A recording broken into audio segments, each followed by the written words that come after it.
Venezuelan President Nicolás Maduro condemned the United States' disinformation campaign against Venezuelan migration.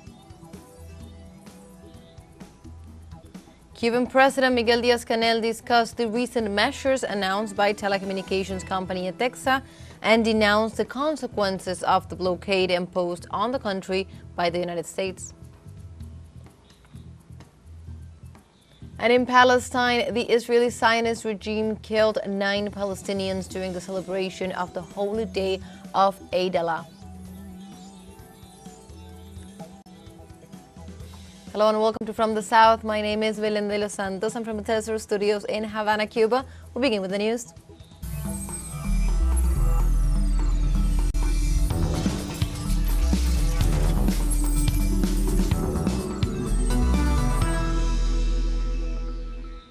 Venezuelan President Nicolás Maduro condemned the United States' disinformation campaign against Venezuelan migration, emphasizing the efforts and commitment of his government with the safe return of migrants. During the swearing-in ceremony of the governor-elect of the Aragua state, Joana Sanchez, the president described as false the document issued by the Trump administration, which points to alleged refusal of the Venezuelan state to receive its nationals in the U.S. In response, Maduro highlighted his government's commitment to the safe and dignified return of migrants through the Back to the Homeland plan. In addition, the head of state condemned the campaign promoted by Washington against the Venezuelan migrant community, which he described as an attempt to justify the escalation of aggressions against them since Trump took office.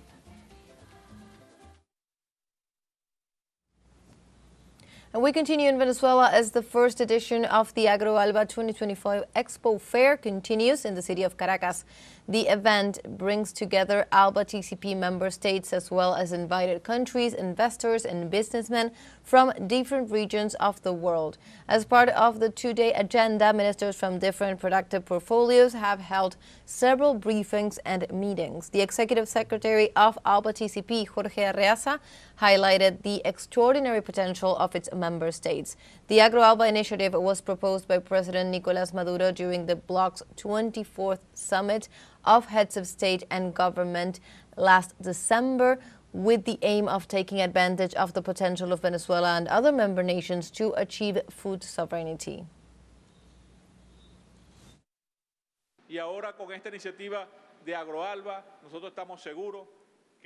And now, with this initiative of AgroAlba, we are sure that the call we have made to businessmen and businesswomen of the social movement, of peasants and farmers, will allow us to really build a path of splendor, a path of prosperity, a path of national sovereignty. It is a really ambitious task that has been launched and given to us by the Summit of Presidents and Heads of State and Government of the Bolivarian Alliance for the Peoples of our Americas. Here there has been a team that has responded to that. You have responded to that. We have already signed some agricultural and livestock exploitation agreements to develop in Venezuela the food production that our region needs. And in other news, Bolsonaro supporter Congresswoman Carla Zambelli, accused by Brazil's Supreme Court of Justice of illegally entering false data in the National Council of Justice, was placed on Interpol's red list. Zambelli was sentenced by the Supreme Court to 10 years and 8 months in prison, but fled the country across the border with Argentina to the United States. In this regard, Minister Alexander de Moraes of the Federal Supreme Court had ordered her preventive arrest for non-compliance with court orders. The G1 website reported that the Congresswoman is in Italy, where she arrived before her name was formally included in the international wanted list, but until the day before, the Congresswoman's own advisors said that she was in the United States. In Peru, the mega port of Chancay, built with majority Chinese capital, formally began operations with the delivery of the formal license in a ceremony led by President of Peru, Dina Boluarte. The authorities reported in a statement that the delivery of the license took place in Chancay, a town located some 80 kilometers north of Lima. Boluarte pointed out that the trade generated in this port terminal will contribute 1.8 percentage points to the Peruvian GDP and will generate 7,000 direct and indirect jobs. Last March, Chinese sources pointed out that the direct maritime route between Shanghai and the Chinese city of Shanghai had mobilized 22,000 tons of cargo in its first 2 months of operation.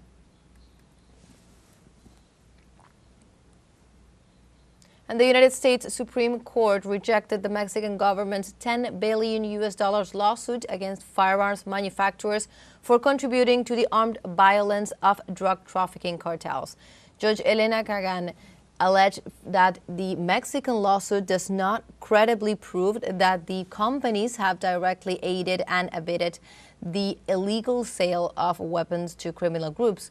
The decision made by the U.S. entity protected manufacturers from liability when products are used in criminal acts.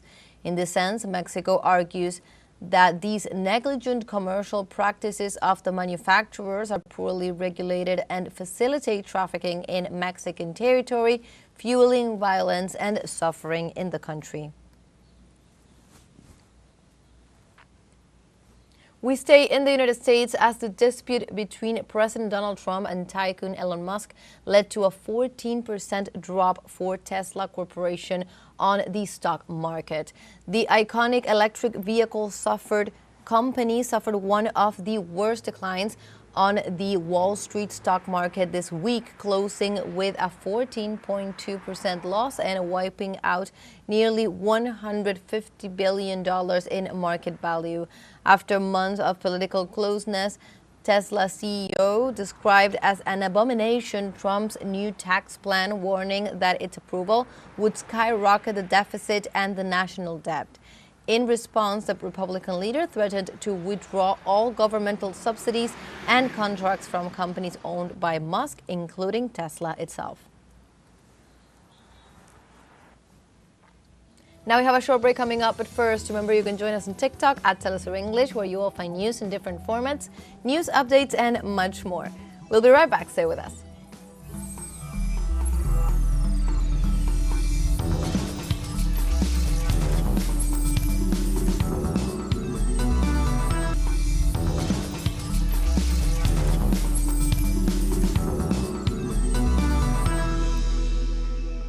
Welcome back to From the South. We continue with more information. In Cuba, President Miguel Díaz-Canel discussed with senior officials the recent measures announced by the telecommunications company of Cuba, ETEXA. The Cuban head of state stressed that the government will assist the vulnerable people and denounced the consequences of the blockade imposed by Washington. On the other hand, Díaz-Canel said that the decision to implement these measures is the result of the confluence of a series of internal and external factors that have created a complex technological situation that threatens the quality and sustainability of the service. Cuban president also denounced the accusations of the United States about alleged student repression.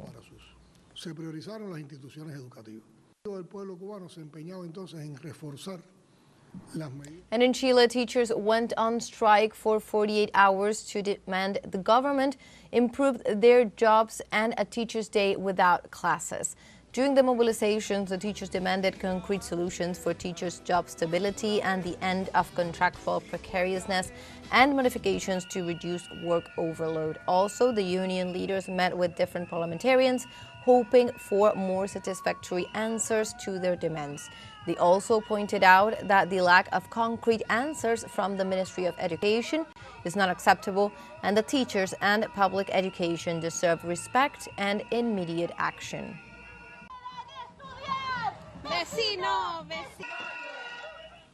Mexican President Sheinbaum called to urgently set up a high-level negotiation table between Colombia and Mexico regarding mutual security and cooperation due to the recent attack carried out by a Colombian criminal group in Michoacán. Let's listen.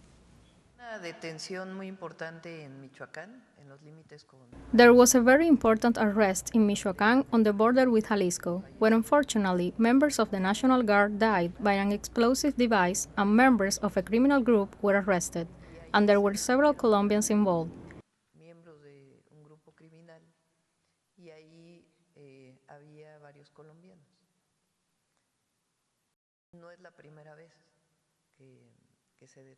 It is not the first time that people of that nationality are arrested. When I was head of government in the city of Mexico, there were also arrests of other nationalities, but particularly Colombians.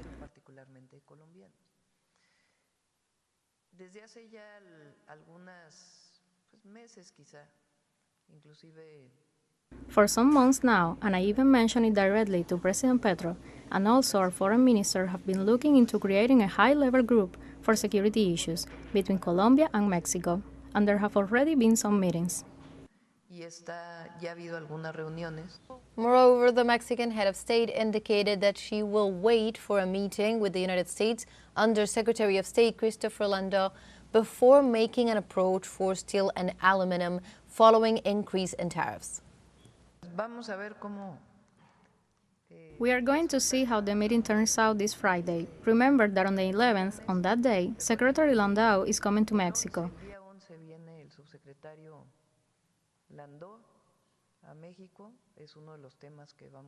This is one of the issues we are going to talk to him about.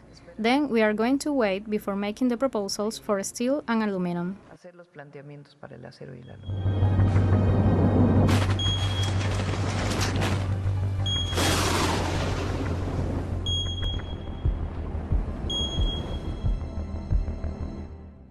We now move on to other topics. A new and powerful eruption was recorded in the Fuego volcano, the most active one in Guatemala and located in the center of the country, with a column of smoke and ash of more than 5,000 meters high. The activity began with ash and lava fall, said the National Institute of Seismology, Volcanology, Meteorology and Hydrology. More than 500 people were evacuated in Chimaltenango, Zacatepeques, and Escuintla. Meanwhile, the National Coordinator for Disaster Reduction activated the institutional orange alert after detecting pyroclastic flows in the ash and dry canyons. This is the second eruption of the year after, in February, the colossus maintained a strong activity as well.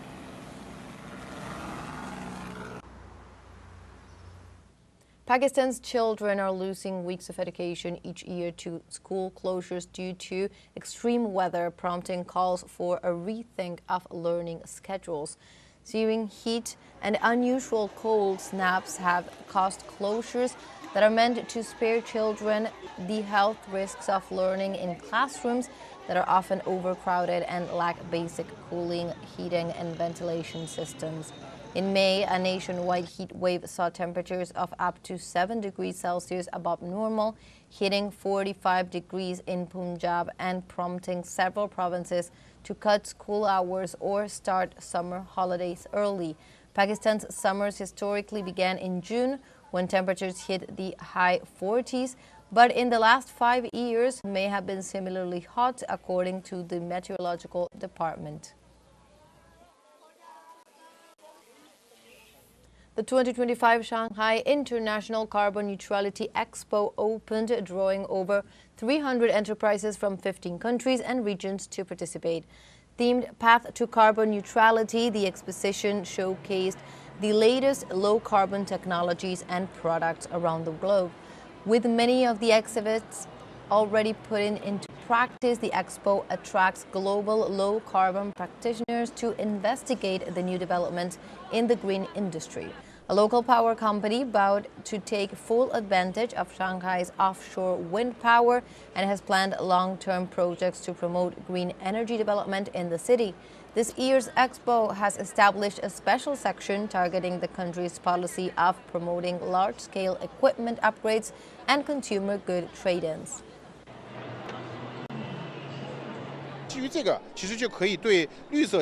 Based on this, we can quickly assess the value of green technologies and connect them with financial and trading scenarios, promoting integration between the green financial system and industrial sectors.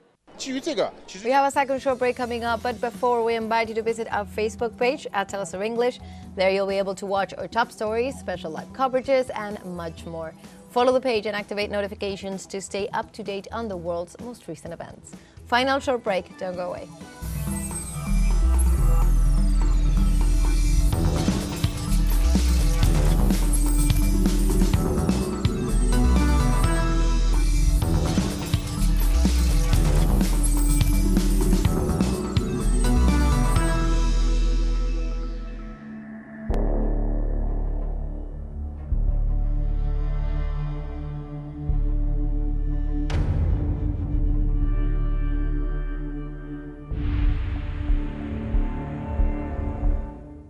Welcome back from the South. We continue with more information.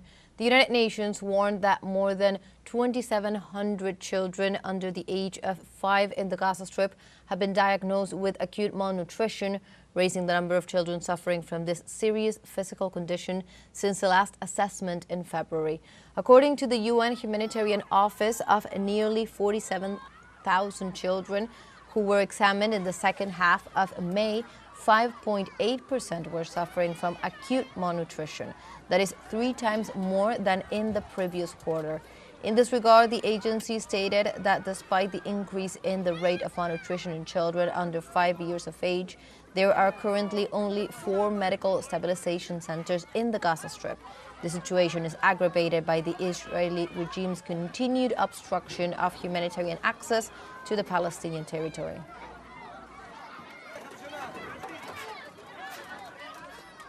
In this context, at least 9 people were killed in new Israeli attacks in the southern Gaza Strip. The Zionist regime continues its genocidal campaign as Palestinian Muslims celebrate the holy day of Eid al-Adha. 4 civilians were killed and others were injured when an Israeli drone bombed a cell phone charging point among tents for displaced people in western Khan Yunis. In addition, 4 other people were killed by an occupation army attack on 8 distribution centers west of Rafah. The genocidal campaign launched by Israel in October of 2023 has claimed the lives of at least 54,677 people, mostly children and women, while more than 125,000 have been wounded and thousands of corpses lay under the rubble of the devastated Gaza Strip.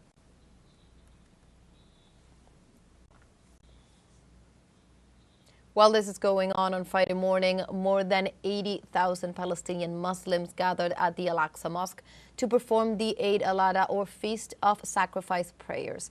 The faithful arrived early in the morning at the complex despite the strong Israeli security presence at the gates of the complex and throughout occupied East Jerusalem. According to Wafa agencies, some Israeli settlers tried to provoke the faithful with religious chants. The Al-Aqsa Mosque is the 3rd holiest site in Islam and is constantly raided by the occupation forces and radical Israeli groups who claim control over it. In Saudi Arabia, hundreds of thousands of pilgrims performed the stoning of the devil on Friday in Mina Valley, marking one of the final rituals of the Hajj season. On the first day of Eid al-Adha, pilgrims perform the ritual, which involves throwing 7 pebbles at each of 3 stone pillars that represent Satan.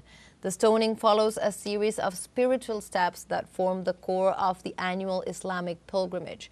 On Thursday, pilgrims stood in prayer on Mount Arafat, considered one of the holiest sites in Islam. Then on Friday, the nearly 1.6 million pilgrims from over 180 countries began their journey from Mount Arafat to Muzdalifah, concluding one of the most significant stages of the Hajj pilgrimage.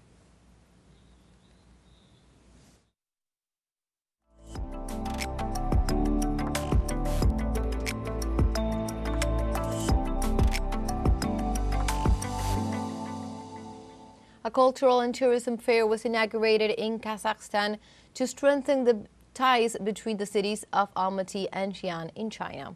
The event kicked off with a traditional Chinese dance show and featured various performances, including Chinese opera and Kazakh folk dance.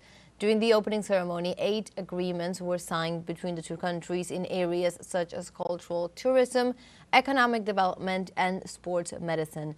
This fair will include demonstrations of cultural heritage, traditional Chinese medicine, and sport collaborations, and will promote wider cooperation between the 2 cities, as well as contribute to building a community of shared future between Beijing and Central Asia.